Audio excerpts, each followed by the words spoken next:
Hello' মিঠাই এটা খাই লহি জিতুকা আহিছিলে নহয় ব্যস্ত হৈ আছোঁ কথা পাতিম পিছত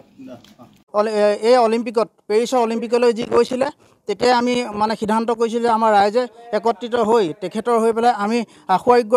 কামনা কৰি আৰু যেনেকৈ মানে প্ৰতিপক্ষক ধাৰাসাৰি কৰি আমাৰ ভাৰতবৰ্ষ অসম তথা এই বাৰমুখীয়া পিছপৰা অঞ্চলটোলৈ গৌৰৱ কঢ়িয়াই আনক সেইবাবে আমি ভগৱানৰ ওচৰত চাকি বন্তি জ্বলাই পেলাই আমি ভগৱানৰ ওচৰত প্ৰাৰ্থনা কৰিছিলোঁ আৰু আজিও তেনেকৈ আমি আজিৰ দিনটোতো আজি হৈ গ'ল যদিনো খেল আমি পৰৱৰ্তী খেলৰ বাবে আমি এনেকৈ আমি আমাৰ নিজৰ প্ৰাৰ্থনা আমি সকলোৱে মিলি কৰি আমাৰ ৰাইজৰ হৈ পেলাই আমি আগবঢ়াই যাম আৰু আমি তেওঁ উত্তৰ কামনা কৰিছোঁ। ভাল লাগিছে আমি পিতৃ মাতৃ হিচাপে গাঁৱৰ ওচৰ চুবুৰীয়া সকলো গোট খাইছেহি যথেষ্ট ভাল লাগিছে। আজি মৰমৰ বিকু মৰমত মতা ঘৰত নাম পুনৰবাৰ আচলতে পেৰিছত অসমীয়াৰ গামোচা স্বাভিমান উজ্বলি উঠিছে কি ক'ব ভাল লাগিছে সেইটোৱে কৈছোঁ আৰু যথেষ্ট ভাল লাগিছে। খেল নাই চোৱা আমি খেলটো চোৱা হোৱা নাই আৰু খেল নাচাওঁৱেই আৰু এই আপোনালোকৰ জৰিয়তে গম পাইছোঁ এতিয়া তাই জিকিছে বুলি আৰু ভাল লাগিছে আৰু মানে কি প্ৰত্যাহ্বানটো আছে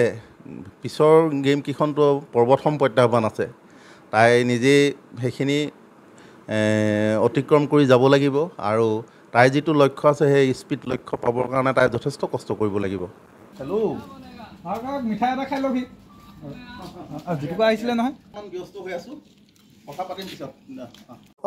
এই অলিম্পিকত পেৰিছৰ অলিম্পিকলৈ যি গৈছিলে তেতিয়া আমি মানে সিদ্ধান্ত কৰিছিলোঁ যে আমাৰ ৰাইজে একত্ৰিত হৈ তেখেতৰ হৈ পেলাই আমি আশু-আৰোগ্য কামনা কৰি আৰু যেনেকৈ মানে প্ৰতিপক্ষক ধাৰাসাৰি কৰি আমাৰ ভাৰতবৰ্ষ অসম তথা এই বাৰমুখীয়া পিছপৰা অঞ্চলটোলৈ গৌৰৱ কঢ়িয়াই আনক সেইবাবে আমি ভগৱানৰ ওচৰত চাকি বন্তি জ্বলাই পেলাই আমি ভগৱানৰ ওচৰত প্ৰাৰ্থনা কৰিছিলোঁ আৰু আজিও তেনেকৈ আমি আজিৰ দিনটোতো আজি হৈ গ'ল যদিনো খেল আমি পৰৱৰ্তী খেলৰ বাবে আমি এনেকৈ আমি আমাৰ নিজৰ প্ৰাৰ্থনা আমি সকলোৱে মিলি কৰি আমাৰ ৰাইজৰ হৈ পেলাই আমি আগবঢ়াই যাম আৰু আমি তেওঁ উত্তৰ কামনা কৰিছোঁ। ভাল লাগিছে আমি পিতৃ মাতৃ হিচাপে গাঁৱৰ ওচৰ চুবুৰীয়া সকলো গোট খাইছেহি যথেষ্ট ভাল লাগিছে। আজি মৰমৰ বিকু মৰমত মতা ঘৰত নাম পুনৰবাৰ আচলতে পেৰিছত অসমীয়াৰ গামোচা স্বাভিমান উজ্বলি উঠিছে কি ক'ব ভাল লাগিছে সেইটোৱে কৈছোঁ আৰু যথেষ্ট ভাল লাগিছে। খেল নাই চোৱা আমি খেলটো চোৱা হোৱা নাই আৰু খেল নাচাওঁৱেই আৰু এই আপোনালোকৰ জৰিয়তে গম পাইছোঁ এতিয়া তাই জিকিছে বুলি আৰু ভাল লাগিছে আৰু মানে কি প্ৰত্যাহ্বানটো আছে পিছৰ গেমকেইখনটো প্ৰথম প্ৰত্যাহ্বান আছে তাই নিজেই সেইখিনি অতিক্ৰম কৰি যাব লাগিব আৰু তাইৰ যিটো লক্ষ্য আছে সেই স্পীড লক্ষ্য পাবৰ কাৰণে তাই যথেষ্ট কষ্ট কৰিব লাগিব।